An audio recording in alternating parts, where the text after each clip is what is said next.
In 2003, Macho Man Randy Savage released his rap album, Be a Man. 2003? Yeah, that's right. Now, Was it really? It was 21 years ago. Are you sure it wasn't 1993? I promise you it was 2003. I looked it up. Wild. So, your task here today is to pick a wrestler and name what their album would be and what genre of music would it be. Oh, that's easy. Okay, go for it. That's easy. I'll start with the genre. It'd be heavy metal. Perfect. Like black metal, like German, like death rock, right? Okay. Headlined by Mantar. He's already a heavy metal character, basically. Give him the horns, man. That is Did I ever tell you I was in a heavy metal music video as a centaur? Okay, we'll unpack that in a second. Jake, what is yours? Hold on. Oh, I need to Google this. Okay. I'm gonna look it up right now, too. Two come to mind. One is I want another rap album. I want it from CM Punk, and it's called Philmatic. Philmatic. Okay. So that's one. The other one is Hulk Hogan is going to have an album, and it's going to be called the White Album.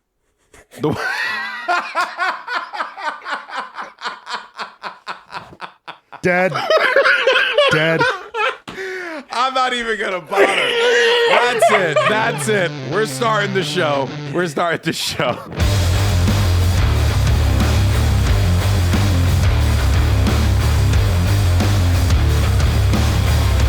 Hello, everyone, and welcome back to Rebooked, the show where we talk about the men and women slapping me in the middle of the square circle and the stories and telling the process, brother. I'm GB, one of your hosts. You got Matt, you have Jake. We're going to yap about some pro wrestling today. But guys, so much has happened.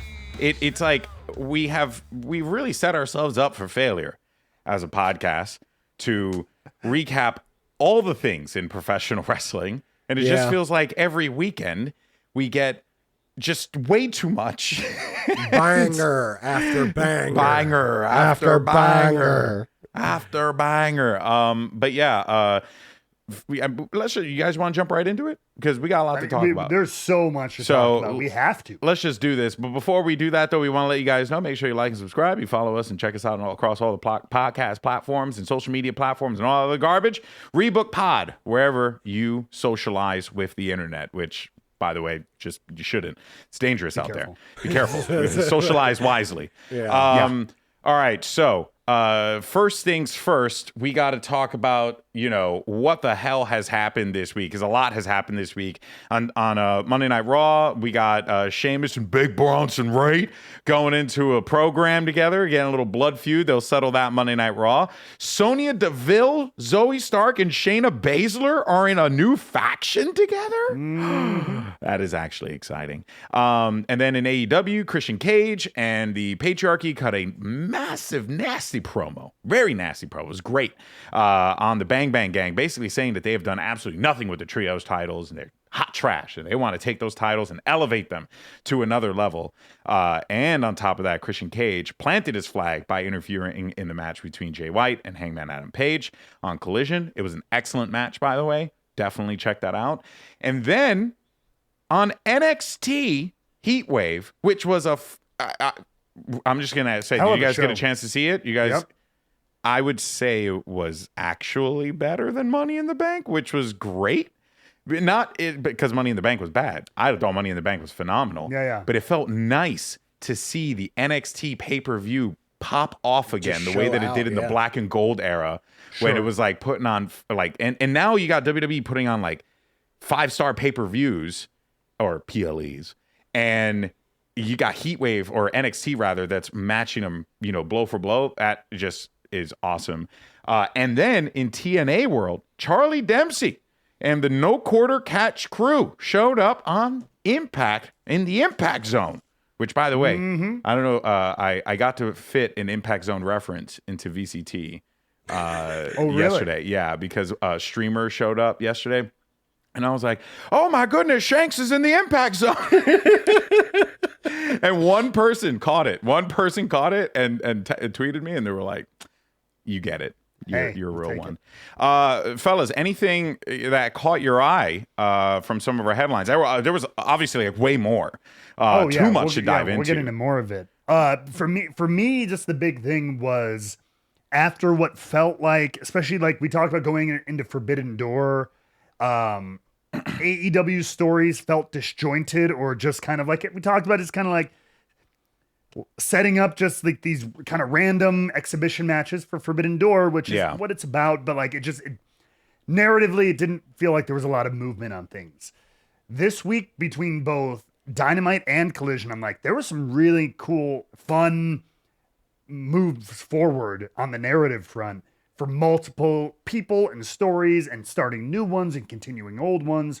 So like, I was really happy with I was like, these are some like level, layered shows that they got going on this week. And I was really happy with that. Yeah, I agree. I feel like one of the major issues that AEW had, is the Forbidden Door situation. You had to introduce so many new people to your audience, and it can be incredibly jarring. And they've done it before, but I think kind of what we were saying last week, like New Japan Pro Wrestling, when the Forbidden Door concept was first spun about, was a much different promotion than what it is right now. You had guys like Jay White and Okada and Tanahashi and Naito, and these were, but now they're all over here.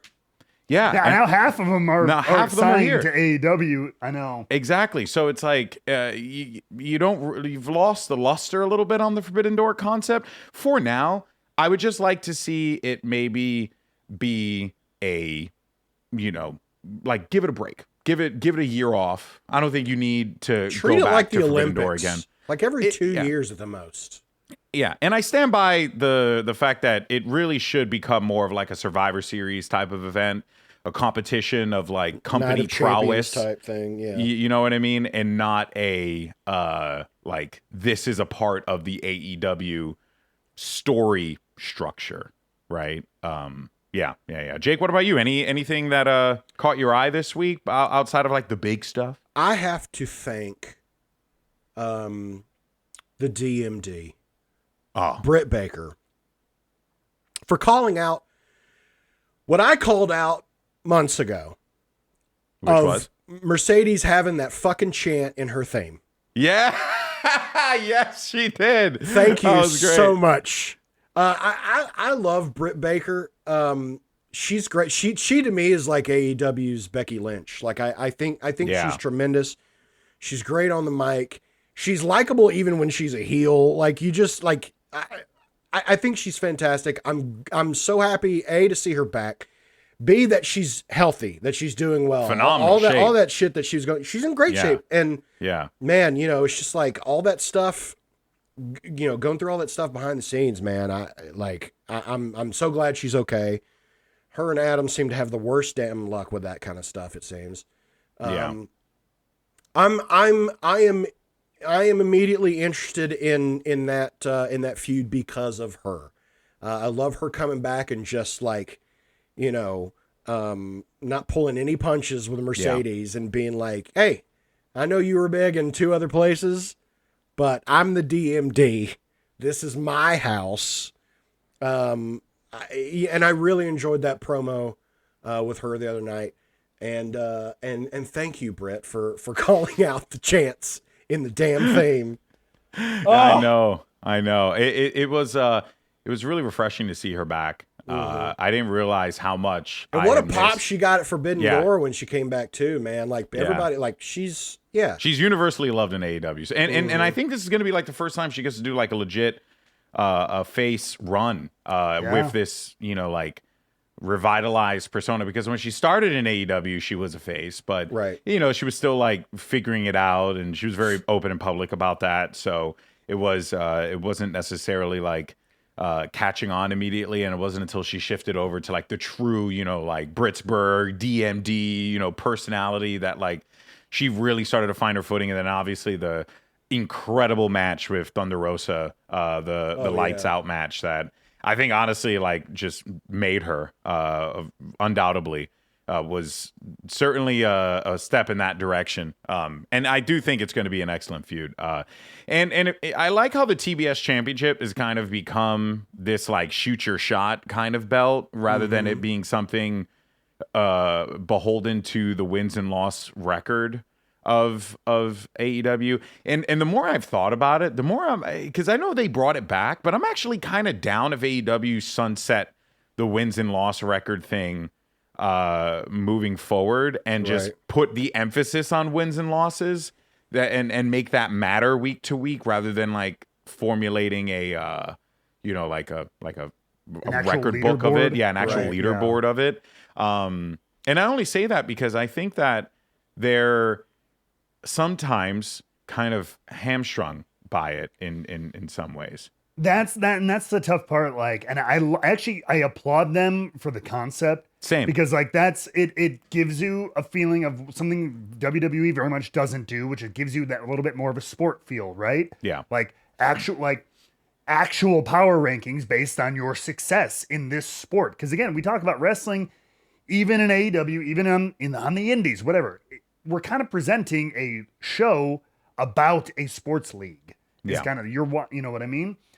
So this should be treated like a sports league in some way. So I applaud the effort, but it does hamstring you creatively because sometimes it stops you from shotgunning a feud that could be really good. Yeah. Because it's like, oh, well, we haven't seen this person in a while. They have to earn 26 points before they get a title shot. Right. Yeah. And now we have to watch them wrestle 5 unnecessary matches and get wins and stuff like as opposed to like some really dramatic, awesome collision or promo or whatever it is that can. I'm I'm glad Britt's back because I think it's going to put some more emphasis on that title, which is much deserved. Like, and as much as I like love Willow, like I think this is going to help Mercedes step up her game because so far Mercedes' title run has been like pulling teeth.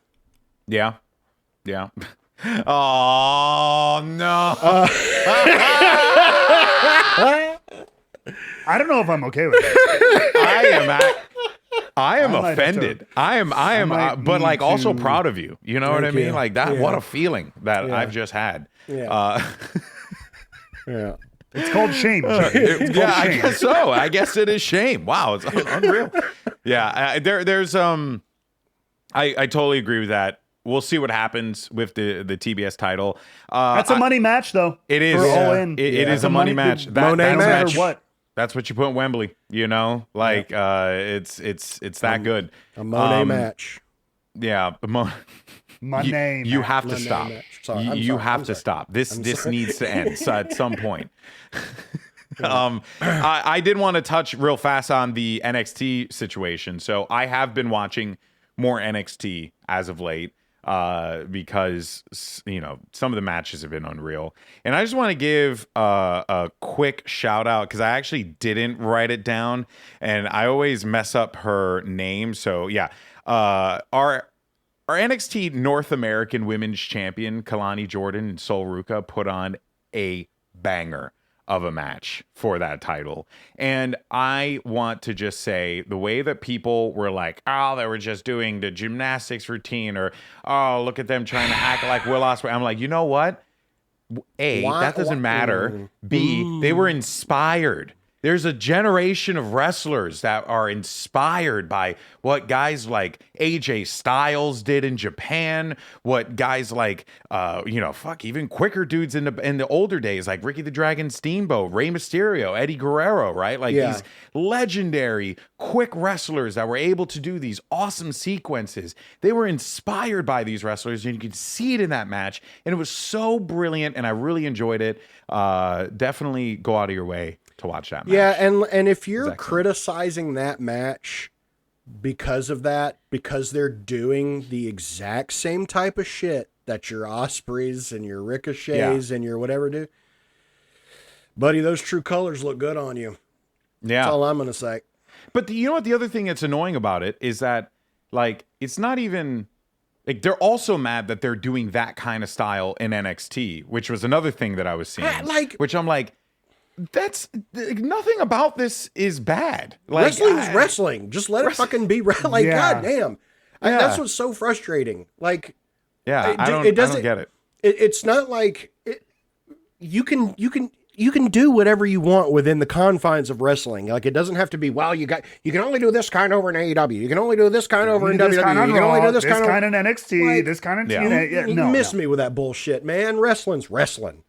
Like, dude, Mick Foley had the best comparison of pro wrestling, and I think it applies to every company and every episode of each TV show. It's a 3-ring circus. Yeah. Sometimes you got the clowns in the car, you got the lion tamers, you got the trapeze artists, you've got the comedians, whatever. It's a variety show. Yeah, you gotta have variety. It's a little buffet. It's a buffet of wrestling. You know, sometimes the best episodes of each week have a little bit of that. They've got this really entertaining feud. They got the promo segment where 2 people just jarring back and forth. They got a banger match. They got a huge brawl with a 4-on-4 tag match. There's all kinds of different stuff. Yeah. Couldn't agree more. Yeah, everything belongs everywhere if it's done well. No one said you can't eat a steak with lo mein and an empanada. No one said you can't do that. Except I say that very loudly, very clearly.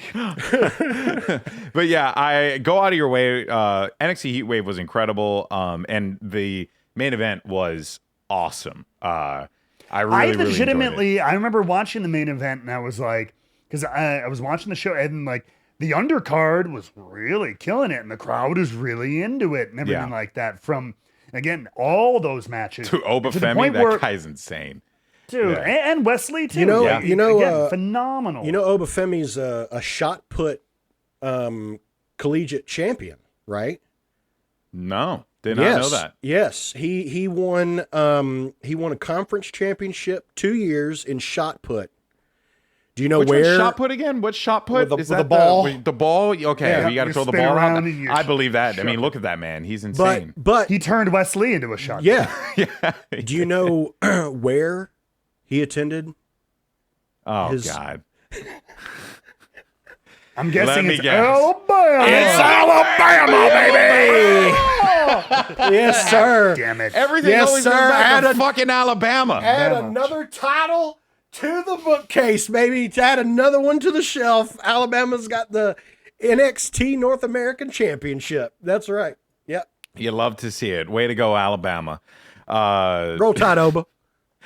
So, yeah, go out of your way. Great card. Undercard brought it. Main event was brilliant. It was super fun to watch. So overall, that is what was going on around. There's a lot more, obviously. Why don't you let us know in the comments down below what we missed, but what enticed you? What excited you? It doesn't have to be all the big shows and the big programs and stuff. Maybe it was something small that you happen to enjoy. We want to hear from you. We actually, I'm going to do a little side quest real fast. We did have a few fun comments. One of the comments from YouTube was from Gromish, and this was a Booking Like a Mark. That's who I wanted to highlight. Booking Like a Mark, who always supports the pod. Go support Booking Like a Mark as well. Yeah. And they said, after giving it a lot of thought, how about American Badass with the biker mice from Mars? Remember last week as the cartoon and the wrestler combination? Yeah. Yeah. I want to see Undertaker in the biker mice of Mars. So let us know in the comments down below what you guys thought of your favorite segments and matches this week. We want to hear from you. But moving on, though, we got AEW, and oh boy, I've loved everything. We were talking about it briefly just a second ago about like how AEW has restructured and refocused their storylines, but specifically what is going on with Hangman Adam Page has been absolutely money. It has been unreal. He is on a warpath. He is adamant on fighting Swerve Strickland and taking the AEW World title away from him. But the thing is, since Hangman has returned, he has not uttered Swerve's name out of his mouth a single time. He has kept it just very ambiguous, but the things he said, like, this man harassed my family, and yet you cheer him on. this man, like invaded my home, and yet you celebrate his success. I mean, so many layers to this, and great points. I mean, that's great what's always so great about a heel like this, a heel who's honestly a little justified, like Drew McIntyre. Yeah. It's really good. It's like when you kind of blend those elements to it, and I think you guys and everyone who listens to this podcast can agree, when you actually focus in on your long-term storytelling, you can accomplish a lot of really cool things. And that's exactly what AEW has done. Don't forget the things that have happened to you. You know what I mean? Don't just write it off. Sometimes, especially when you have characters who cross, our good guy, bad guy lines, your heel babyface lines. A lot of the time, we talked about this a couple of weeks back, I think, with Swerve. It was nice to see that edge coming back and not forgetting the nasty SOB he was. And now here Hangman is bringing that, as they've both kind of swapped lines over the last year or so. Yeah. You know what I mean? But not forgetting those things. So, and you can apply it the other way and everything like that, even though he was right. And at that time, Hangman was the babyface and Swerve was the heel. Yeah. And the same, you can bring up the same history, but twist it now to where Hangman can remain a heel if that's the way they want to go. Yeah. And just like obsess over this and everything like that. But I just love not forgetting that history, because sometimes when a bad guy goes good, we just forget all the bad things he did. Yeah. And they're just a good guy now, and they earned it, man. Yeah. And so like I love seeing the history remembered. Yeah. What did you think of the Jake? I know you watched a promo right before we recorded. What did you think of it? I thought it was fantastic. I thought it was fantastic. I mean, we've talked on here before about how when you cut a promo, especially a passionate one, you don't really want to start at a 10, right? But there are exceptions to every rule. And Hangman did it in such a way that it's like you buy it. Like okay, I get it. Yeah, you believe it. The man's at a 10. The man is at a 10. He is on a warpath. It was a terrifying promo. Just the look in his eyes. I mean, I was talking about it like he's got this dried blood all around his eyes, and just the visual of just his wide, crazed eyes and the white popping on this sea of red, and just like it's a visceral promo. It's really good work. It's really good work, and it's not a surprise to see like something like that from Hangman, but it's like it's just such a different ballpark for him because he's doing it as a heel, and man, he's terrifying. It's a fantastic promo if you haven't seen it. Absolutely love that as well. And one thing, I think, yes, I mean, ultimately, wherever we end up settling on the far end of all of this, with we're getting at the Elite, Blood and Guts and all that, I think he'll settle back into a heel role. But I really hope they play with this, like, legitimate representation of, like, an actual loose cannon. Yeah. Like, I feel like we've used that trope in wrestling before, but it's like, yeah, but he only beats a baby. He's a heel, right? Yeah, he's a bad guy. A real loose cannon does not fucks everybody. Yes. Like, it's like Sting's WCW Crow run. Yeah. Right? Like, he was attacking everyone, and they were like, every week they were like, wait, is he a good guy? Wait, is he a bad guy? Wait. And like, that's what you want, because it creates that intrigue. I do agree. I actually think that there's a lot of directions that they can go with Hangman in this situation. My fear is that they're just going to default him to just being like the madman of the Elite. And I just don't want that to happen, because I think Hangman Adam Page is so honestly much bigger than the Elite at this point. I think he fits. I really hope they kind of go the opposite, because I agree with you. I really hope he ends up being Team AEW's 5th final member. And even though this is also a trope, I like the tension of can we trust this motherfucker Yeah. when we go into this blood and guts match or whatever? Right. Let the Elite find some big ass heater. Yeah. Right? Whoever their 5th member is, whether it's a surprise or somebody else from the roster, another big heel. And then let Hangman be that fucking real wild card of like, he just wants to get some blood. He just wants to carve this out. Or whatever. Even if it's like, he's a rabid dog. yeah. He's a rabid dog, and like you can point him a direction, but you don't know who he's gonna grab a hold of. Yeah. You know, and that would be a super interesting dynamic in that match of like, you know, it's just And we pointing talk a heat-seeking about missile. Like I hope that it goes their way, but like it could come back. To justify it, put some stakes on there, maybe, right? Like if we're assuming eventually, although maybe we won't get Swerve on Team AEW. So Well, I have a theory actually with what that. you could do is Swerve could be like, hey, I know we've got our shit and we'll settle it later.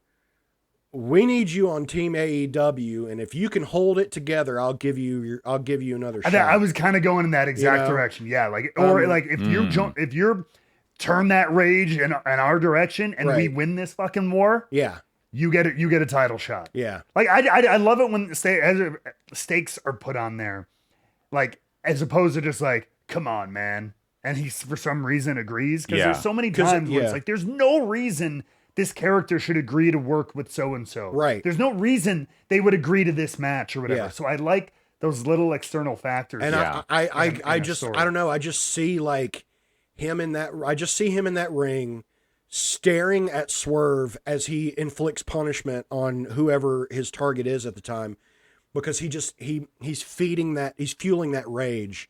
And I love that visual of him just staring him down while he just beats the moment out of someone else. Give me the moment of he comes in, he's swinging, he's taking out Matt, he's taking out everybody, boom, and then he's about to swing and Swerve's there, and they have that moment of like he's about to take his head off. Does he do it right now and fuck them in the match? Yeah. Or does he hold on to that control? And, Yeah. I love those dramatic, cheesy moments. Swerve holds fucking great. Swerve holds somebody to hit, or Page holds somebody for Swerve to hit, and the guy ducks and hits another. You know, and he actually makes contact, and it's like, you know, I don't know. Yeah. I think that could be a really interesting dynamic. I think what is going to happen, if I had to put on my fantasy booking hat on for a second here, but what I think is actually going to happen is Swerve is going to show up on Dynamite this week, and last week we had Swerve Strickland, by the way, not AEW World Champion. Swerve Strickland, right, Bro, Jake? right? Did you see this? What happened? Oh my god! It was a funny little ism. The AEW really put out a graphic yesterday about what Dynamite's going to be, and it's like, FTW champion Chris Jericho, and you know all this different stuff, and it just said Swerve Strickland returns. And it even says the world champion. Yeah, but they had the belt on there though, didn't they? Yeah, they did. It's just a weird omission to list like, your champions as a champion and then other ones not. It's weird. Yeah. Could be also just like a graphic design thing. I know that sounds weird to say, but I did see the graphic and I was like, oh, Swerve's coming back. I didn't really look at the other stuff, but you are actually right on that. No, it's true. I mean, it's odd to me that you. Yeah, like that you put FTW champion when that belt FTW championship has literally no value whatsoever right now. And but yeah, I do agree. Some of those things are always like a lot of heavy lifting there, GB. What happened? I said right. Are you saying right now is doing a lot of heavy lifting? Oh, okay. Well, actually, I would say right now it's more relevant than it's ever been. But perhaps. Perhaps. But the way that I think actually this is going to turn out is that Swerve's going to come back. He's going to announce that he's joining Team AEW alongside Mark Briscoe. And then that is going to tip Hangman to be like, oh, Swerve's in that match? Great. Elite, I'm on board. And all Hangman's going to want to do is just murder Swerve. And he's going to look for any opportunity he can to get his hands on Swerve. That's going to be the whole thing. I think that's going to happened because it's like the Elite went to him. They went to Hangman. They said, hey, do you want to be a part of the team for Blood and Guts? We need our 5th. And, we brought you back. So blah, blah, blah. And then Hangman was like, I don't want to do this. I don't want to do that. But why would I want to waste my time with you? And then he just left. And he obviously more rage. He needs a reason. Anger. He needs a reason to want to participate in the match. I think the reason is going to be that Swerve Strickland joins Mark Briscoe and says, you can't have Team AEW without the AEW World Champion, which is something that he has said in a promo before, after the, what was that pay-per-view? Geez, I'm forgetting it. But yeah, after Dynasty? the Team AEW Elite matchup. Was it Dynasty? No. Was Dynasty Team AEW? Double or Nothing? Double or Nothing. So. That's what it was. Double or Nothing. In between Double or Nothing, after Double or Nothing, he said that. He was like, you can't have Team AEW without the world champion. And he has also now established himself as the number one best, in the company. So I think there's going to be something real fascinating happening on Dynamite this week. But real fast, though, before we transition over to Money in the Bank, I did want to mention the absolute money that was the MJF beatdown of Daniel Garcia. The build of Daniel Garcia was so expertly done, and it was subtle, right? It wasn't being thrown into your face every week, but Matt Menard on commentary was constantly mentioning the hot streak of Daniel Garcia. Commentary was constantly mentioning about it. He would show up, he'd win a match, he would challenge for a title, he'd get set back, but he'd always come really close, and there was those elements to it. And then they finally pulled the trigger on what all this was leading to, which I did not see it coming, which was MJF just utterly dismantling and destroying Daniel Garcia after he failed to defeat Will Ospreay for the international title. And Will Ospreay's going through his own thing right now, but there's so much to talk about, we can't even really dive into that. But that was unbelievable. And then he comes out and then he basically says, I did it because of you, because of the audience, because you guys were cheering on people like Samoa Joe, who took everything from MJF. You were cheering on people like Will Ospreay. You forgot about MJF, all these little things. Very perfect heelish promo. And you got to give the flowers to MJF. He was so over like Rover. My guy was probably, if he wanted to, he could have been the biggest babyface in the company. And he knows that he could do everything right as a bad guy. And he just full sent it. Got the crowd to boo him. They did everything right. They actually created a legitimate bad guy out of a good guy. And the crowd booed him. I still can't believe that they managed to accomplish that. That was that says something to the appreciation level the audience has for Daniel Garcia. Exactly. Yeah, it's true. This build has been working. He's had a lot of those kicking ass, doing great, but just coming short. The TNT title match, right, a few months back. I have kind of a inside baseball question for you.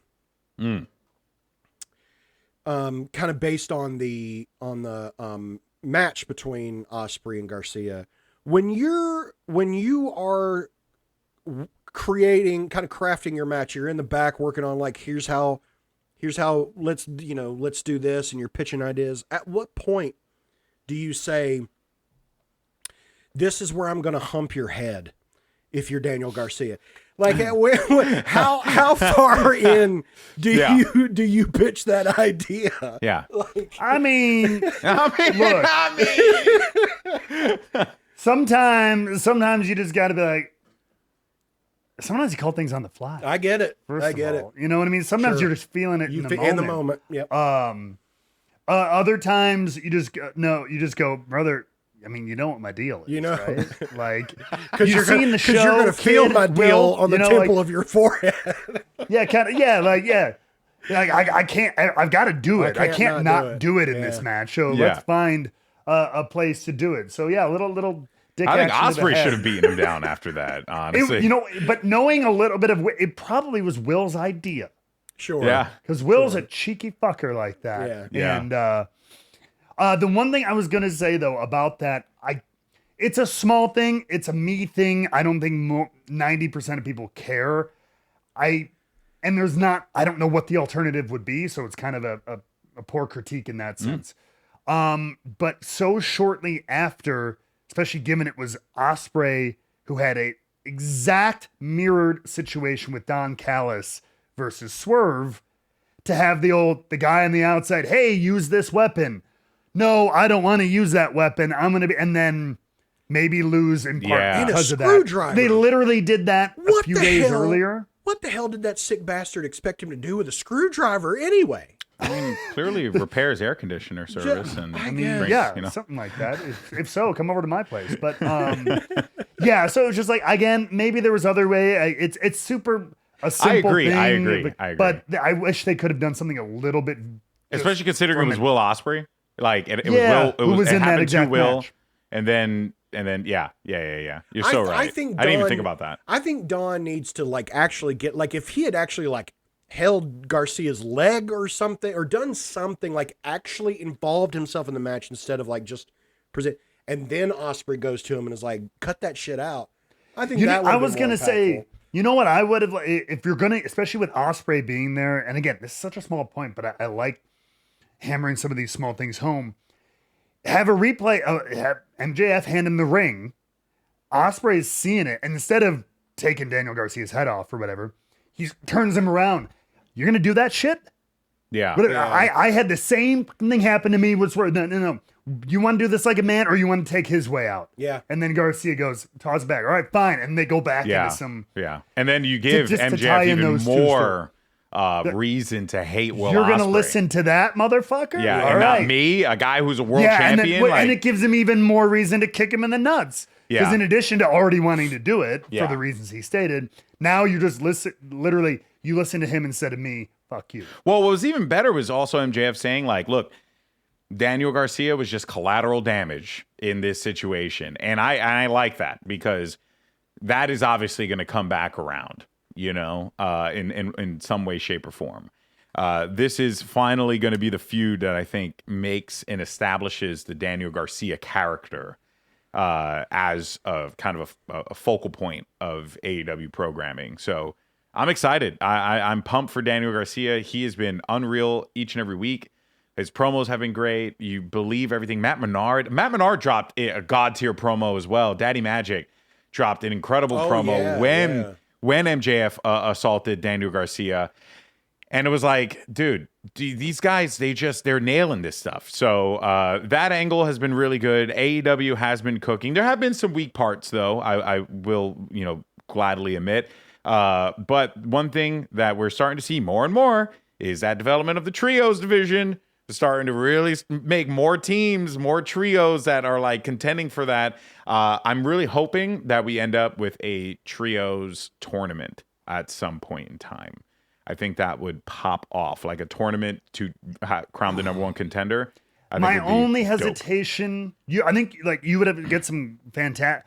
I just feel like AEW does a lot of tournaments. Yeah, they do, but I like tournaments. So, and they can be cool, but I just like, and you would get some awesome matches. I just here the only thing. I don't even know what the point I was going to try to make right there was. I would rather, because right now I will even say, with the trios division, even after combining the titles, still feeling like an afterthought a little bit, right? Yeah, that was kind of the patriarchy Christian Cage's point. I think a tournament is important as the tournament will feel for 4 weeks. It's cold, it's exhibition style, it's not, need good, they need to feel like they have important stories and feuds with teams going back and forth who really care about fucking each other up over the title, as opposed to they advance, because it just feels very cold and like, I don't know. Yeah, like I would rather see some well put together feuds. Yes, I need to look forward to the matchups for a reason other than just because they're going to be good matches. The standings, because it's the same way. It's the same way in sports. It's like when you see, oh shit, this team and this team are on opposite sides of the bracket. If they can make it through and get to each other, what a matchup that would be. Like, or this one and this one are on. That kind of stuff would make it more interesting.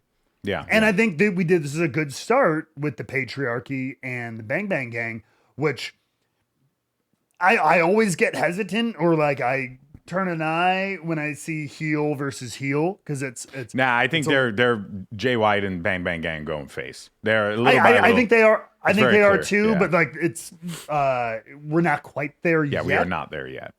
But so I'm almost like, all right, how are we gonna do this? Maybe this is the way to really push it over the edge. Yeah. But I like, and with Christian interfering in the tournament match and everything like that, the spear to Jay White, like again, all right, it's feeling personal already within the span of a week.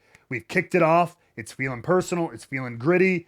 That's what's going to bring importance to me. Yeah. For the trios feud. So lots of cool stuff. And I think to that point, it gives us an excellent transition to Money in the Bank, because Money in the Bank actually did the thing that you said, Jake, which was make the matches feel like they meant something, like the qualifiers, because there were so many story points that kind of intersected in the Money in the Bank qualifiers. So that takes us to Money in the Bank. This show was awesome. It was great. It was not perfect, but it was awesome. I enjoyed every minute of it. Even if I felt like the order was not my favorite of the order of matches, I still enjoyed every single match as it was presented. The only one that was kind of a little bit of a letdown for me was the men's Money in the Bank match, purely because I feel like that one had the most like, man, who the hell is going to win this thing? And then the last week of Monday Night Raw happens, and then Drew makes it in, and then you're like, oh yeah, Drew's winning. And then it literally happened the way that we all thought it was going to happen. Money in the Bank men's match started first. Drew won. Drew cashed it in. But again, it doesn't mean it was bad. It just means that it took a little bit of wind out of the sails. That's for me. Sure. That's all it did. But it wasn't bad, because the World Heavyweight Championship situation was, I freaking loved it. I thought outside of the botch on the pinfall, I thought everything else about that match was so fun, and the ending was fantastic. Recapping, Braun Sami Zayn wins. We all predicted Braun Breaker to win. That was crazy. Clean, straight up win. Clean, straight up win. It was a good match too. And you know what? The Sami promo on Raw, yeah, we kind of like justified it very well. He said, like, you guys keep saying I'm the underdog, but I'm the champion. Like, I won, you know, like, stop saying I'm the underdog here, you know? Yeah. And that's true. I mean, Sami Zayn is one of the most well-traveled wrestlers in the world. So, like, of course. Then we had the women's Money in the Bank match, which was God tier. Tiffy Time wins. And then the 6-man tag main event, Solo Sikoa pins Cody Rhodes in the middle of the ring. Fellas, what did we think of Dinero en la Banco? Or in el banco. What is that? What does that mean? Money in the Bank. Really? I didn't know that. Yeah. I think No. it's en el or en la. I don't remember. But yeah, go on. I think you're right. I think it was a good show. I am enjoying the fewer matches. Although I would say there's a lot of time in between the matches, though. There's a lot. I think you could maybe some of them you could probably shrink down a little bit. Like you could cut. I'm not saying cut a bunch of time, but you could have gotten one more match on that show. We could have had a 6-match card. Yeah, and I think could have gotten some representation on some other stories or something like that. Take literally you could have taken 2 or 3 minutes out of that Sami Braun match. I think you could have taken a minute or 2 out of each Money in the Bank match, and maybe out of the 6-man tag, you could have. Yeah, you could get an 8 to 10 minute match to help maybe something else. I don't know.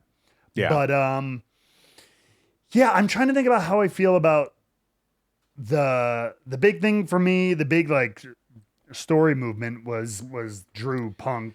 Yeah. Seth now becoming more embroiled in this. I hope, and after Raw, hell of a promo with him and Punk. I don't want this promo. That was a great promo. I don't want this to detract from Drew and Punk too much. I hope this is a setup for lurking. He's lurking in the background. Yeah. Yeah, eventually, because obviously we were going to. They literally just explicitly said it in the documentary. They were going to Seth and Punk at Mania before the injury and everything happened. Which then begs the question: if they were going Seth and Punk, and they were going Rock and Roman, what the hell was Cody going to do? What the hell was your winner of the Royal Rumble going to do? I don't know. No, I think Punk was supposed to win the Rumble, wasn't he? I think they audibled the Rumble, or did they not? I don't think No. So they had intentions for Cody to win the Rumble the whole time? Yes. I think maybe it was going to be That makes no sense. Punk and Seth, triple threat, turn it in like a classic, like turn it into a three-way with Punk, Cody, Seth. The conspiracy would theorist in me says that Triple H had him win it anyway because he knew that the better story was Cody Roman. Maybe. I conspiracy totally theorist agree with that. I totally agree with that because Who knows? in no world was Rock Roman like the match we wanted, the Right. match anyone wanted. I think there was a point that we did want that match. Right. I And then still that want point- that 24 match. but- I just didn't want it then. And I didn't want it for that belt. I wanted them to fight. I didn't care about them fighting Fight for for the the title. head of the table. Yeah, fight for the head of the table. That's a Yeah. title in of itself, right? Yeah. But Which we will get to. But I yeah, digress. Which we will. Yeah, Money it's in the very Bank. true. Yes. Yeah. But all this to say, yes, I just hope this is a little thing, setting up a little nugget for later for Seth Punk, and that we can just really stay on this Drew Punk Yeah. blood feud, focused on each other. Yeah. Yeah. That's Go my for it, one. Jake. I did not like Drew winning the briefcase. Same. Oh, I didn't like it. I didn't like it. I knew did it was not- happening. I didn't like it. I look, out of the 6 competitors, and it's not, it has nothing to do with Drew, right? It has nothing to do with Drew because he is so good right now. Out of the 6 men in that match, he was number 6 of who I wanted to see win that thing. Because to me, like him winning that briefcase to then just go lose it to further the feud with Punk. Look, there's a phrase, and I don't know if there's a, well, I guess there is kind of a term in wrestling, overbooking. In comedy, it's called a hat on a hat. Ah, Yep. And it just felt like a hat on a hat to me. Like it felt like we didn't need him to win the briefcase to then have it mean nothing later to further this feud between he and Punk. Punk could have interfered in the Money in the Bank match. Because then what it did too is it muddies the water with Seth and Damian. yeah. Because Well, now, and then they kinda- the whole yeah. like, because think about it too of like, well, now the gentleman's agreement means nothing because we Yeah. just took it back on Monday night because of which I assume is because of the missed pin that occurred in the match. But if Drew's never going to get involved, that doesn't happen. It just like that felt like. Yeah, I didn't think need that, that. the gentleman's agreement coming to an end was because they want to continue to hammer home that Damian Priest is like legit and isn't going to try and like hold Seth to that because of the circumstances. I understand that. I just like I know what you're saying. me, I think that's their justification. Money in the Bank you is know? the same. It's the same opportunity, literally, as winning the Rumble. I want to see Money in the Bank used as a means to build someone or to give someone a overdue push. That's kind of how I feel about Money in the Bank. And it just like with all the other competitors in the match, it just felt like there were better places to go with it. But it also at the same time feels like that it maybe happened because they wrote themselves into a corner with giving Gunther this match at SummerSlam from King of the Ring. That's something I think they need to figure out for this next year, is I think they need to reshuffle these events so that they're not so overlapping that that you book yourselves into a corner. Because that's what it kind of feels like happened. If you're going to, I love the idea of King of the Ring meaning something and giving them that title shot. But we just had it. We just had that. And now we have that again with Money in the Bank. So it kind of just feels like Royal Rumble, King of the Ring, Money in the Bank is just boom, boom, boom. And it's like Within 6 months. yeah, within 6 months. Spread that shit out. If you can spread that out, you can maximize those storylines more. So that's what I want to see from it. Yeah. So I do have, I don't like disagree really with any of that. I do have a counterpoint to the Drew winning cash in kind of thing, which to be fair, I saw somebody else make a similar point. I wish I could credit them. It was somewhere in my online travels, but they every year they tend to, it seems, especially since they started doing both men and women's Money in the Bank, somebody holds it for like a long time and somebody usually cashes in quick. And 99% of the time, like somebody said, no women's Money in the Bank winner has held it more than like a month other than Carmella. Mm-hmm. And we have certainly not since then. It's always been like 2 weeks later, the next day or a week later, or the next pay-per-view, they cash in kind of thing. And so like maybe this year, cash in the men's quick and let Tiffany, who's a great character for this, much like we wanted Chelsea Green. But Tiffany's also a great character to have that 8-9 month, because last year it was Damian Priest, July to freaking April. Yeah. Right? He had that long Money in the Bank run. Tiffany's a really great character to have that lording it over people or teasing cash in and not doing it. And she can have a lot of fun with that as she raises her game as moves towards being a main eventer. And so I think sometimes having two people running around the briefcase on the show like is a little bit much. Do the men thing, hat in a hat, 100%, but do that, get rid of that. And now we have one, Miss Money in the Bank running around. And she kind of gets that spotlight. So that's the one counter argument that I do think could possibly fit. Now, with the when we take off our hat on a hats and put on our hindsight Harry glasses here, do we feel like because my gripe with the show, and we'll move on after this, but my gripe with the show was just that order. I just did not think the 6-man tag was 100%. A good way to open that show. A good way to close the show. I thought it would have been a fucking banger to open up the show. Sure. That would have been perfect. But for the life of me, this match did not give me main event build whatsoever. So I was kind of surprised. I agree. But I wasn't disappointed by the match. But there's not really much else to dive into outside of Solo Sikoa pinned Cody Rhodes in the middle of the ring. It's a stepping stone match. Yeah. It was a clear, we have to establish them. Yeah. Yep, to get to a Solo Cody confrontation at some point, probably SummerSlam, because they're trying to really establish this Solo thing.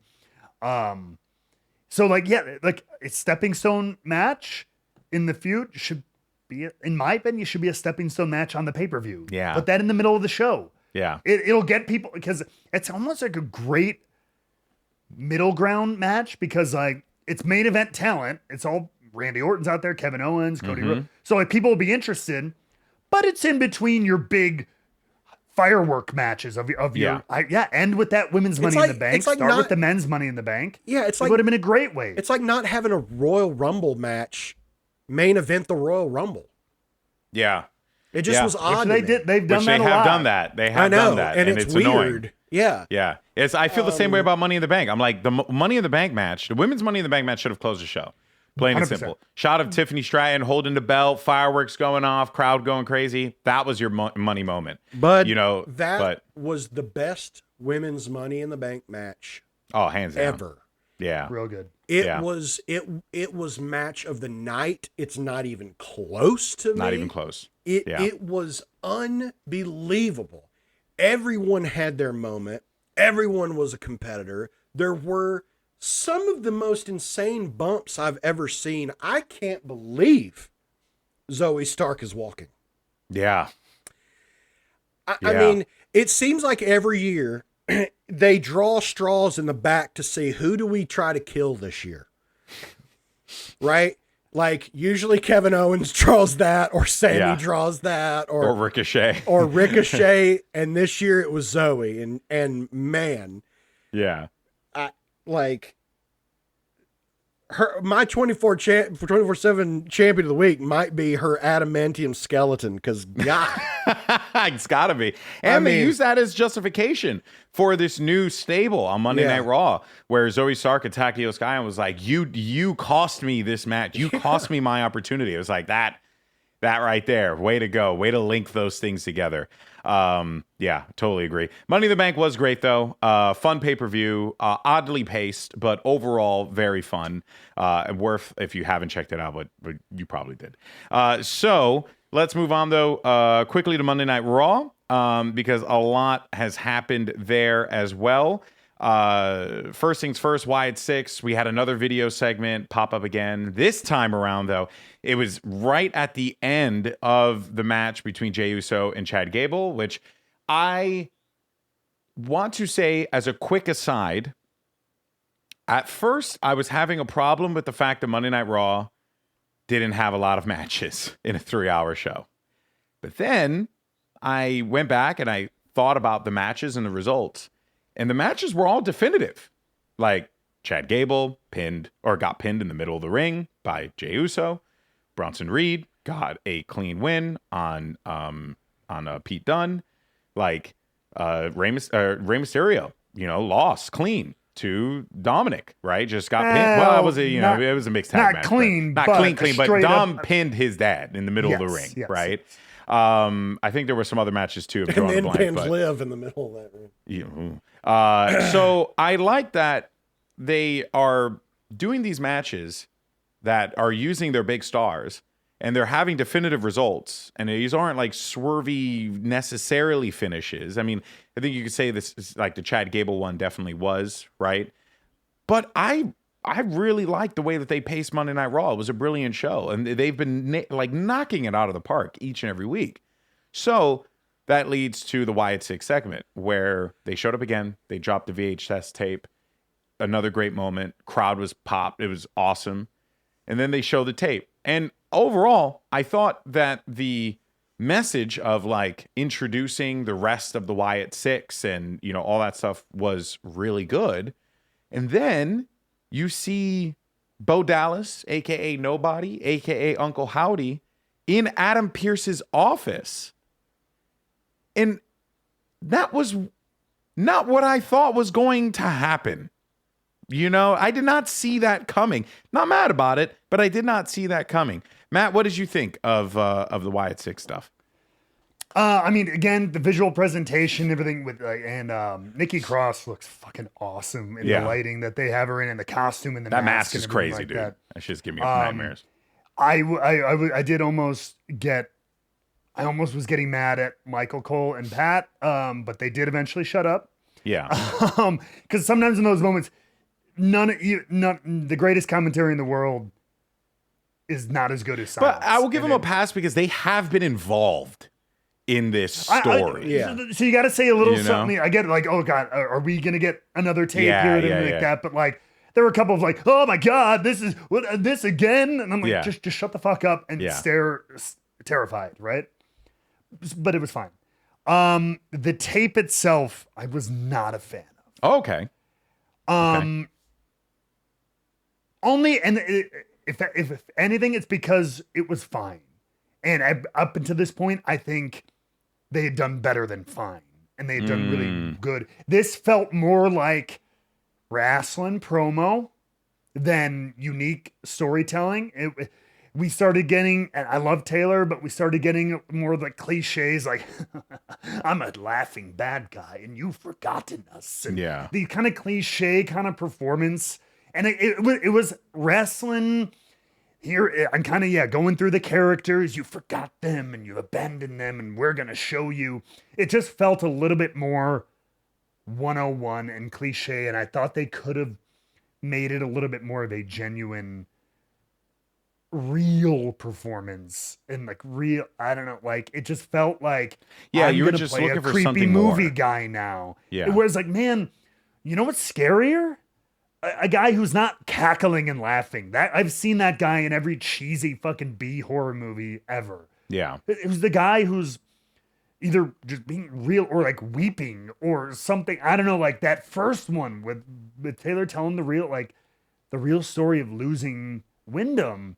And I know not everything can just be like the real shit. It can't just tell real life sad stories, but grounding it in that kind of performance, I don't know. It just felt more cliche a little bit to me. And maybe we needed that to just start talking about the other members of the Wyatt Six. So like in that, it was just like fine. It just felt like pro wrestling, evil bad guy kind of talk. Yeah. That was it. No. Yeah, it fair. felt, I mean, I agree with that to an extent. It did feel a little bit like, you know, every rap song where you hear, allow me to reintroduce myself. Yeah. Like, yeah, exactly. Yeah. Yeah. Where it's like, we know what your name is. Yeah, it did feel more like, introducing, you know, last week was more about Howdy. This week was a little more about the family. And, it did feel a little, I don't want to say like reductive, but like that's the only word that's coming to my head right now. That's more negative sounding than I think I'm intending it to. But yeah. But yeah, I did feel a little bit like that. But maybe you needed that. Maybe But- you know, but to help needed- set the table for these guys. Yeah. You know, maybe Yeah. you did. But I think it was also probably necessary to I think they needed something to then show him later in the office as just Bo Dallas. I feel like that was the kind of point of establishing him here as Uncle Howdy and you know, the creepy shit going on, and then oh fuck, he's here. He's in Pierce's office. I think that was more the intent than anything. Yeah. So I think what's it's been good. It's been well, I would say it's been great, especially from the intro in the first 2 weeks. This was the weakest week outside of him showing up, which to your point, you're right. Like that does set that up very interestingly. I do feel like they need another big moment. Yes, to 100%. reinvigorate, you know, the audience, because they've been getting these things and it's been very slow and methodical and it's been paced very well. But now, but when it popped off, like it, like that, yes, you need another moment. They need another moment. I feel like this is leading to something at SummerSlam. I don't know what it is, but like yeah, now we're at the time where it's like, all right, give me more. I like the vignettes. You know, It's all been good. it's been good, Now it's time to put some meat on the bone. but buddy, like, yeah, you just been giving me burnt ends. I want the whole brisket. Let me have it. Give me the whole thing. Yeah, it was good. I mean, look, overall, it was good. It was all right. We'll see if it develops. This was the weaker week, undoubtedly, but it was still entertaining. Which, you know, at the end of the day, And is the really all crowd that still matters. popped. And the crowd still into it. And can so- I say one of my favorite things that has come out of all this is how Jay wants nothing to do with Oh, it's so good. But there's his something single there. yeet before he left. I think there's something there, man. I actually I think think there's something there. I think it's because he thinks that they may come after him. Yeah, I think so too. Yeah. I think because he betrayed his family. So I think there's something there, man. I'm excited. Before we talk about Mommy, though, I wanted to shine a light real fast on the Gunther video that they dropped on Monday Night Raw. Awesome.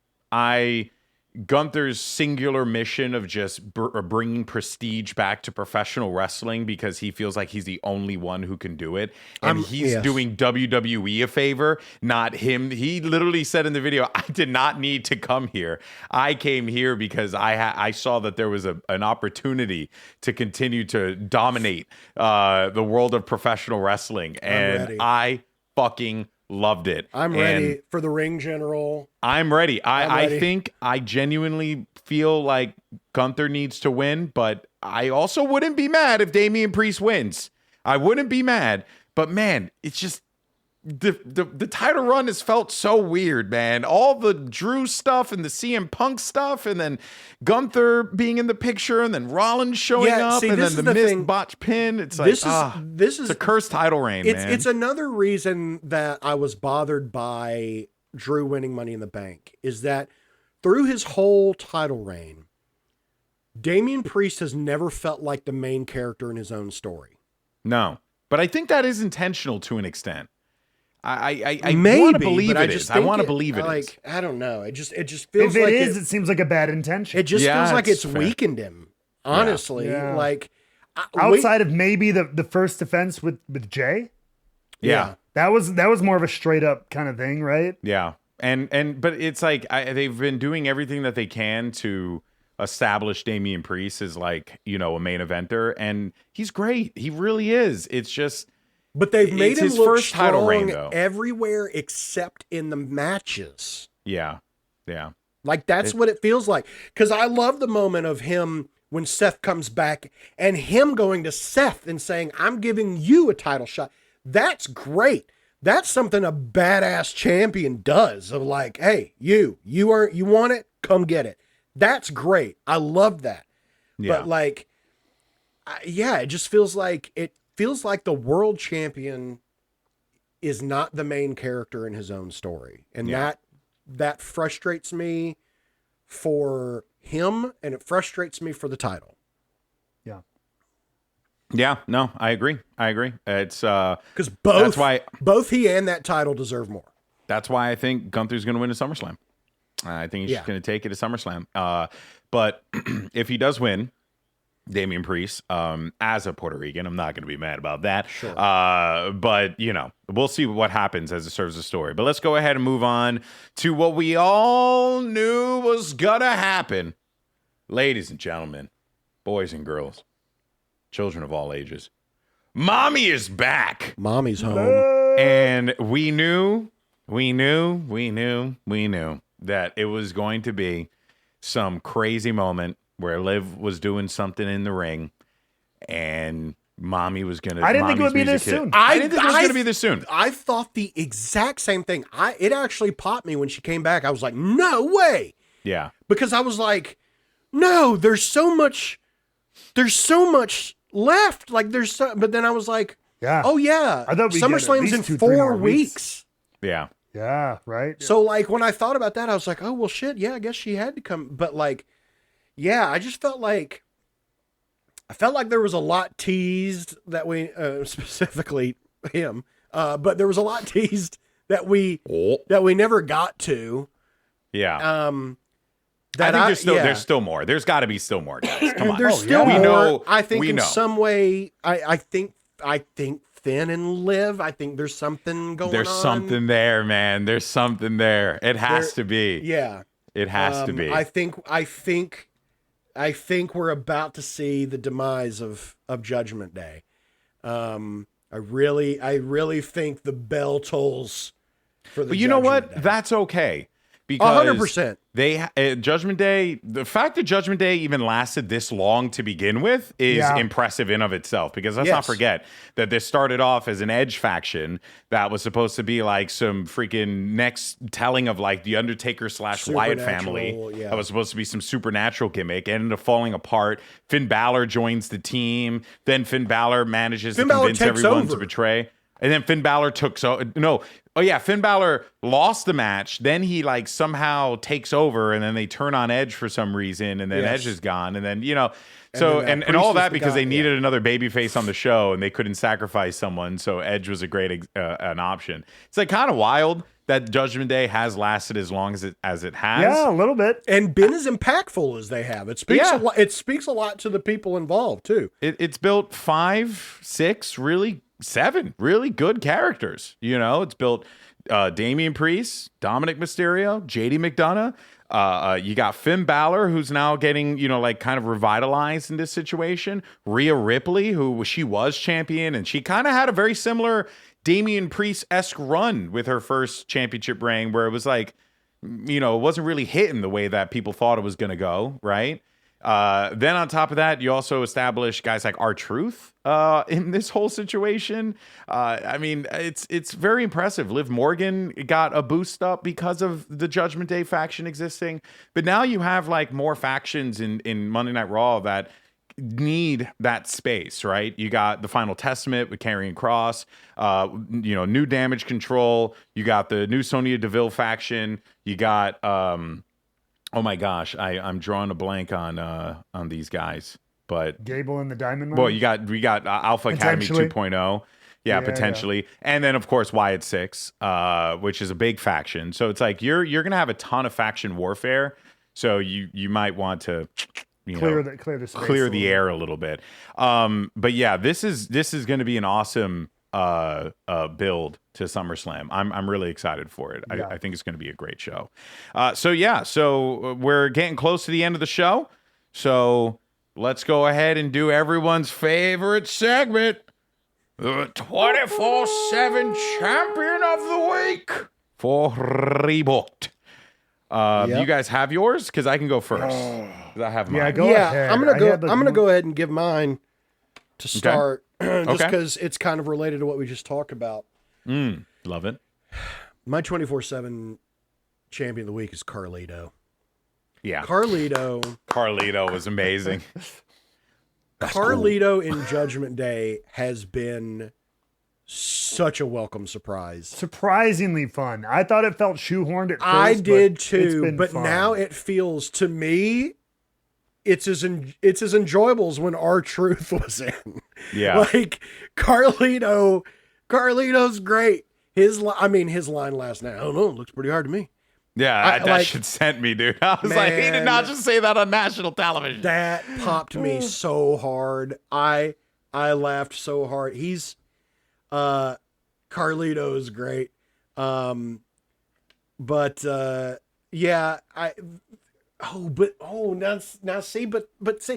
someone else we didn't talk about.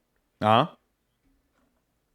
Well, you can't have two enough. picks. I know, but someone we didn't talk about first enough. time in Rebook history. Two picks coming in. Somebody we didn't talk about enough. Ranked choice voting.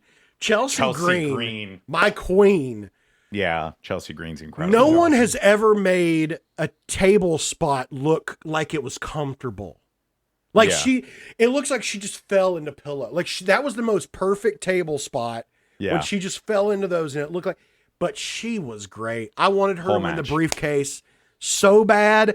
I wanted it to be like a Ziggler 2.0 run, but where Piper Niven is her Big E. And there's always that Chelsea's so good. I can't wait for her to get her opportunity. Yes. She was tremendous. It had to be said. We barely get a chance to. Yeah, we didn't. We really phenomenal. Did. So who's your pick who's your nominee though? So Chelsea Green. It's Chelsea Green. It's Chelsea Carlito, Green. you were great, but it's Chelsea Green. I'm going Chelsea. All right. Matt, you good or you want me to go? I mean, I'm good. You're good. All right, go for it. Go for it.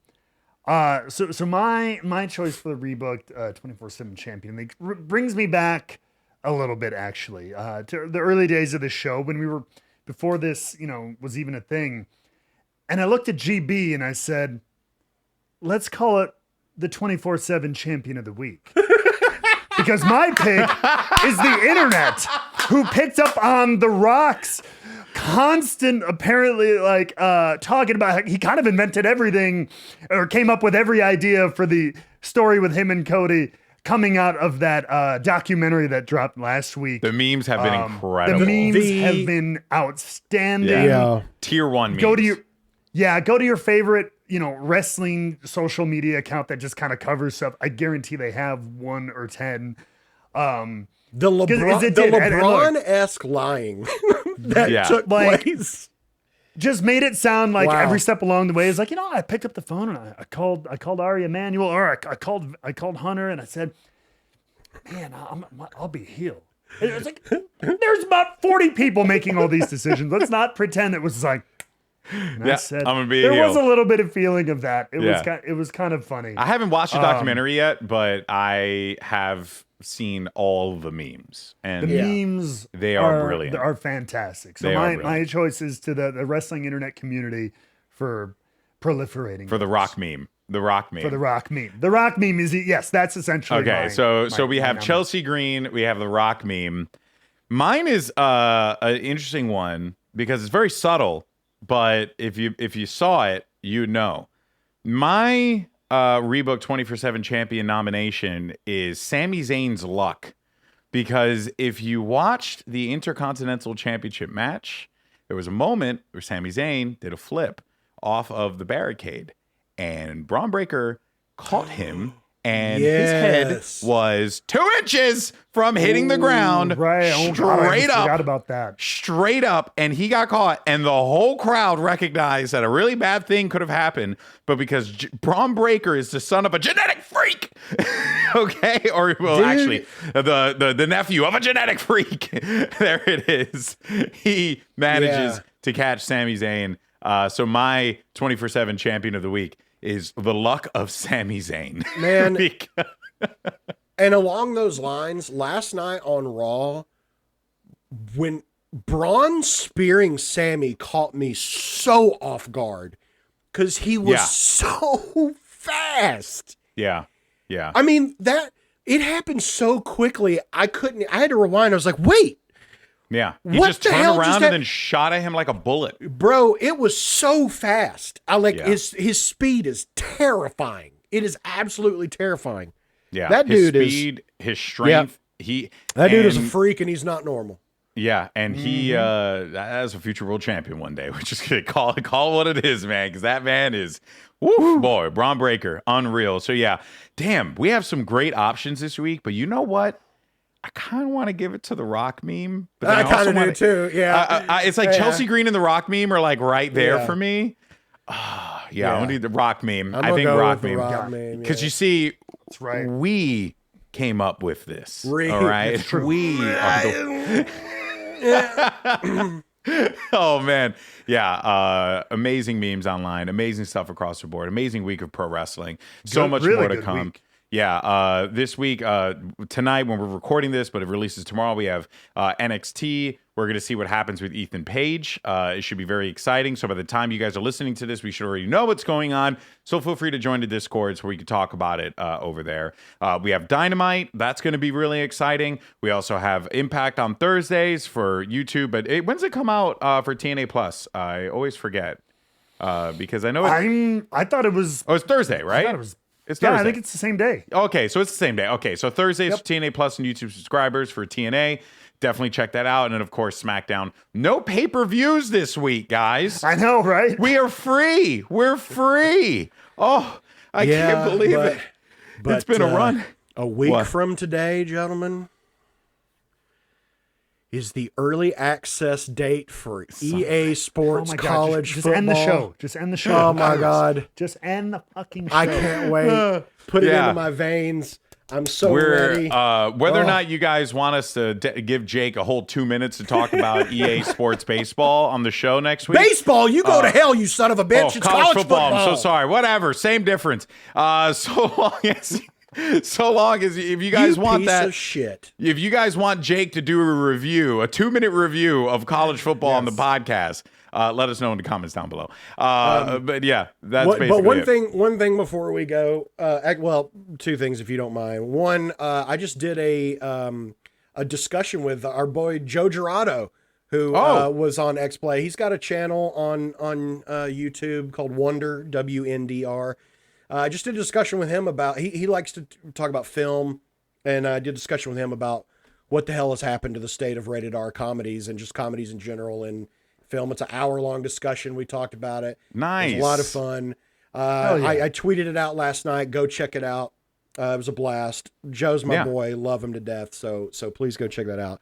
And yeah, the other thing, this weekend, this past Friday, unfortunately, one of my best friend's father passed away.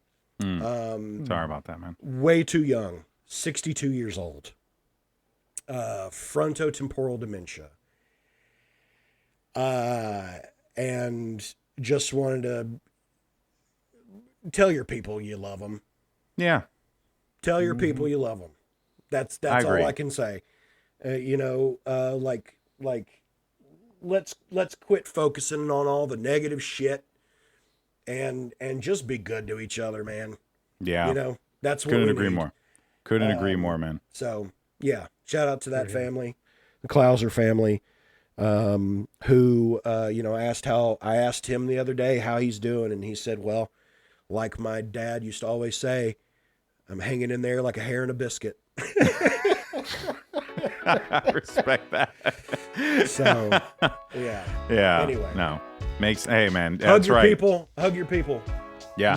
Hug the people you love. That's Yeah. your objective this week, everyone. Damn right. Do that. Watch some wrestling. Have some fun. Play some video games. Take care of yourself. But we will be back next week. We'll be covering more pro wrestling goodness.